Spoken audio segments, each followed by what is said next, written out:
Welcome to this video on the Sanwara channel. My name is Shri Satguru, Buddha, Rawa Bhagwan. Today's video on the channel, we're going to talk about Tapasya. Tapas, self-directed austerity. So everybody knows it's important, and not many people understand it. So we're going to talk a little bit about that today on the Sanwara channel. Tapasya. So, when you're doing austerity, the first thing you should be aware of is that there is austerity when you are awake, and that there is austerity when you are asleep. If you are only practicing one, then you are not practicing austerity for that period of time when you're doing the other activity. So if you're only practicing austerity when you're awake, right, then you're not practicing when you're asleep. So you lose the practice of your austerity for the hours that you were asleep. And if you are only practicing austerity when you were asleep, then you are not practicing when you are awake. So you are not practicing during that period of time. So what you want to be doing essentially is practicing austerity both awake and asleep, right? Because you spend a long period of your time asleep, but you should also learn to take advantage of that time. So there is active austerity and passive austerity, right? Specific acts of austerity and continual austerity, right? There is a distinction between purposeful austerity and imposed austerity. If an austerity is imposed upon you, it may be good in a way to push you in the right direction, but it is no longer a self-directed austerity, and as such is no longer your self-directed spiritual practice, but you becoming dependent on what is imposed upon you by outside forces. So there is self-directed austerity and there is imposed austerity by outside greater forces, if you want to call it that way. And in reality, there should be no greater force that has greater force upon you than you yourself. No one should have control over yourself. They can impose whatever they want. They can torture you. They can kill you. But they can't really kill you, right? They can't kill your soul. And yes, they can torture you, but only for a specific amount of time, right? And it is true that in some places there are developments of life-extending technologies, which means that this could happen theoretically for longer periods of time. So there are exceptions to the rule, but essentially what it comes down to is that happiness is found within and not through outside factors. So outside austerities imposed upon you do not necessarily stop you from finding happiness within yourself.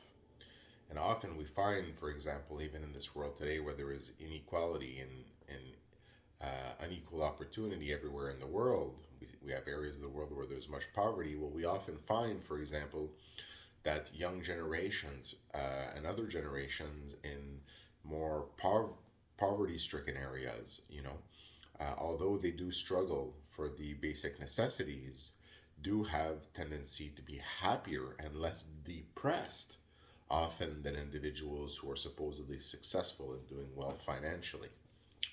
Because financially is, yes, it's good to have enough so you don't miss anything, you don't lack anything in your life, and that's for survival, etc., and comfort.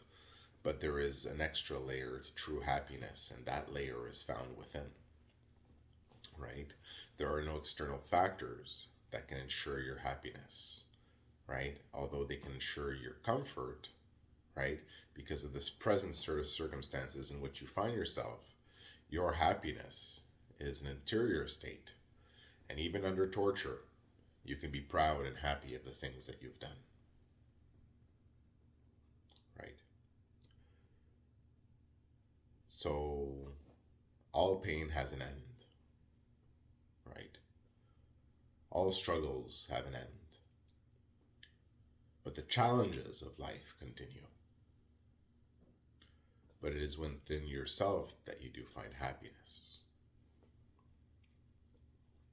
So seek within yourself that happiness.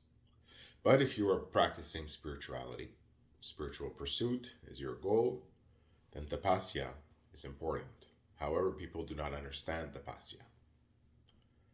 Tapasya should not be self-mutilation or hurting yourself. So for example, we see some sadhus in India who keep their arm up like this with their hands curled like that all their life. And yes, their hand stays up, so they're practicing when they sleep as well, right? The tapasya. So they're practicing a full tapasya, but this is actually not a tapasya that God likes, because God doesn't want to see people being mutilated and hurt. God wants to see people making the effort within the rules of the system to progress spiritually. But self-mutilation is not part of the rules. If your hand is up like this in a specific way, well, then there's a lot of things you can't do with that arm. And energetically, a lot of things you can't do with your body as well. So why would God want you to mutilate yourself, right? By putting up your arm in some kind of self-imposed tapasya where you try to impress God to say, or the goddess, for example, and say, look, I'm able to keep my arm up all the time, give me some kind of spiritual boon.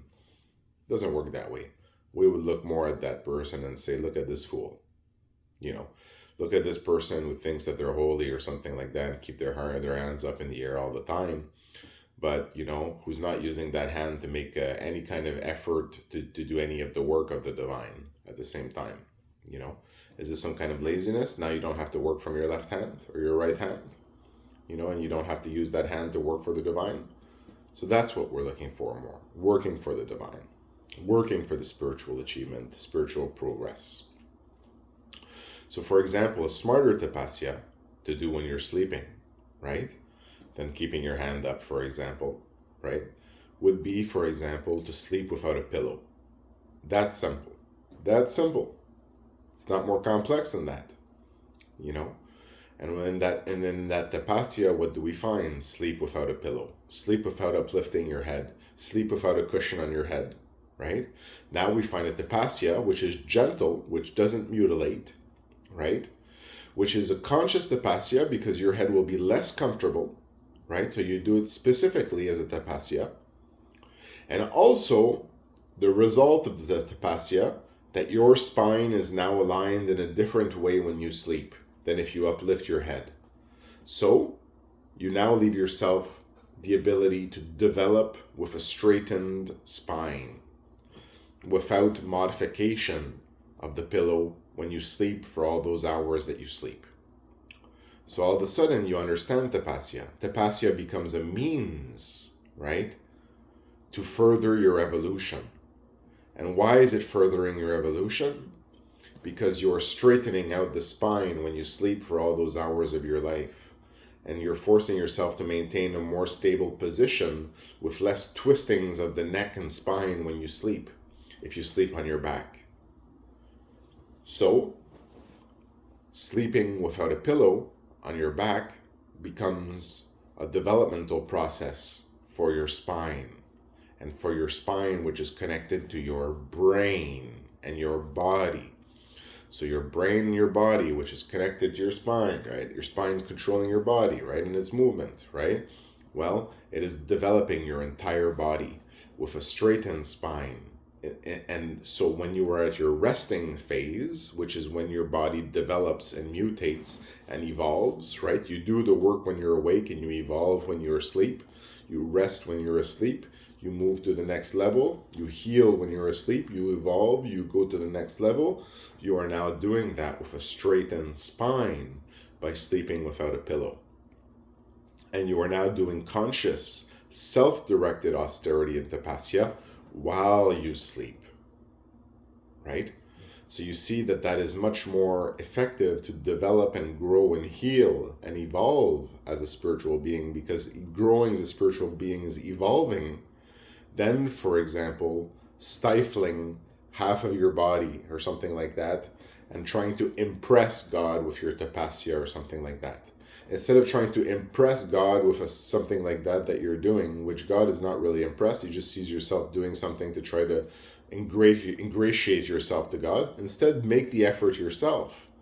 Keep your body healthy, keep your body sane, practice, develop, work on yourself, work on your body, your soul, your heart, your mind, your reason, your logic, your knowledge, okay, your gyan, okay, and basically work to deserve that vidya, okay, and those blessings of God by showing God that you are willing to put in the work, not to torture yourself, not to look impressive, not to do something that's visually visible by the pilgrims or something like that, like keeping your arm up. Instead, by working on straightening your spine, right, and working on your spine and its processes, right, and everyone knows that the kundalini is from the spine, right, the evolving of those functions, right, of those processes of the program that you are. So instead of stifling, hurting yourself, mutilating yourself, mutilation should not be part of tapasya, right? We see all these people that put these things in their tongue and their lips and their cheeks and everything, and they pierce themselves everywhere and with hooks and all these different things for tapasya. This is not tapasya that God wants to see. This is tapasya that you, for some reason, think that God wants to see you mutilated.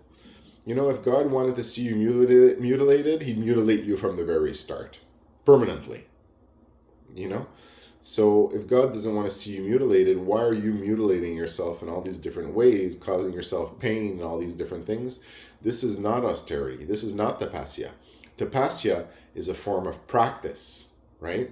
It's of saying, for example, I could be going out to the bar with friends tonight and getting drunk and trying to meet a girl to bring back to my home and have a good night with, okay? Or I could be at home and I could be practicing my practice, my austerity, practicing my mantra, practicing with yantra, practicing with all the different means at my disposal of my gyan and vidya, currently up to what point it is in this story, and saying, I could be out also trying to create a business, right? And become really, really rich. I could be working and planning and, trying to augment my financial fortune, for example, with the level of intelligence that I have at this point in the story, right? You could be doing that, right? Or instead, you could be working on your practice spiritually, right? So essentially, it becomes how you distribute your time becomes tapasya. Tapasya becomes time distribution, not self-mutilation, right? So how do you distribute your time when you are sleeping? By doing tapasya, right? Practice, right? Self-directed austerity. You are giving that time when you sleep to practice by taking away the pillow, taking away the comfort, right? The comfort. When you're awake, instead of trying to make money all the time and trying to become richer and have nice and more comfortable couches and more comfortable cars with leather seats and all these different things, right? You're directing your time towards practice, right? Towards using those items of practice. So when you sleep, you can straighten your spine. That's when you're healing, right? Without the pillow. When you're awake, you practice the techniques of yoga, right? And that practice of yoga becomes your austerity, right? And you can do, for example, techniques if you're having troubles doing some kind of postures because you're too fat, for example. You can try to go on a diet, right? You start limiting how much you eat. You be careful of how much you eat, right? Because it affects how much you can practice, etc. Your association of your time, right? And then it becomes also different practices that you can do, but it's not supposed to be extremes. Tapasya is supposed to be essentially your distribution of time towards your goal and accomplishment, right? But the minute that people start thinking about tapasya that injures their body, pierces their skin, hurts them, bruises them, makes them sick, makes them ill or weak, or all these different things, these are not tapasya that you should be doing, okay? And I know these things because, I know a little bit about yoga. Okay, and I'm telling you right now that all these tapasyas to hurt yourself, to punish yourself, and all these things, this is not what spiritual practice is about at all. It has nothing to do with that, right? It's about distributing your time towards your goal, right? So it is self-directed austerity, austerity of your time, not austerity, not giving yourself pain, austerity of your time, right? Where you now give your time to your spiritual goal, to your spiritual practice, right? So austerity is known as discipline, right? It is discipline with your time, right? And also using the techniques to grow spiritually with your time. And let me tell you that everything that is self-mutilation, self-hurt, and all those different things is not something that the divine wants to see for humanity. Okay? If you're thinking you're going to do some kind of self-hurt and that the divine's going to want to watch that, why would we want to watch that? It doesn't interest us. If we wanted you to be in pain and in self-hurt, we'd do that to you ourselves. So basically what you should understand is that the divine wants the best for people, doesn't want pain and suffering for people. And pain and suffering is not the way to enlightenment or to spiritual growth. And these are the teachings of the Buddha as well, right? Of Gautama Buddha, right? Who tried starving himself, for example, etc., and then realized that it's not through starving yourself and punishing yourself that you're going to succeed. It's through stilling the mind and leaving yourself open to connecting to creation, to letting the drop and the blessing of divinity, right, of connection to the oneness of creation, basically touch your mind, right? And then from there, letting yourself change in a new vision, a divine vision for yourself, right? So it is not through suffering that we progress spiritually, right? However, it is the challenge of the spiritual progress that counts as the accomplishments and check marks on our belt through which we measure our spiritual progress. So it is through the challenges of that spiritual progress that we measure the progress, and that the progress takes place and takes hold and also stays, that it stays with you. Because if it was just all given to you very quickly without any effort, well, you might not appreciate it as much. And also it could be very overwhelming, which could lead to you having situations of doubt or confusion or other kinds of mental situations, right? So in some cases, spiritual progress comes very quickly, and it's important to give yourself the time to absorb it and to give yourself, the body, the time to just recognize it for what it is, right? Which is just downloads from the system, It's downloads from the divine system of God, right? So in that context, these downloads are what they are, and you don't need to let yourself be defined by these downloads, but at the same time, you know that you're getting them for a reason. So people do austerity for grace, right? That's why people do austerity, for divine grace, basically. And I'm telling you right now, the divine doesn't want to see you harming yourself or hurting yourself, and is not interested in these things, So if you're thinking that you're getting really close to the divine because you've pierced yourself here and here and here and here and here, and you're carrying something and you're walking for kilometers all pierced, most likely you're just getting dizzy because of the pain and because of the suffering. Okay, that's more likely what's going on with you. Okay, because the divine doesn't want to see you do those things, except if the divine wants to punish you, right? If you've done something that the divine is really unhappy with, right, to punish you, right, maybe the divine is going to point you into doing something like that. Maybe you deserve to be punished, you and all your people. So, if you don't want to be totally destroyed, you don't want things to get worse for you, you're going to go pierce yourself and you're going to go walk around and do all these things because it's a punishment, right? But hopefully you're not that deep down in trouble where you're getting divinely punished, right? And instead, you're doing austerity to progress spiritually as a yogi, as a spiritual practitioner. And hopefully you haven't insulted the divine, because that's always a scary thing to do. I will tell you right now, if you basically go out and wherever you are in this world or any world, and you basically out loud or within your head start cursing at God or challenging God or doing evil stuff and saying that, challenging God to stop you, you will be stopped. You will be stopped.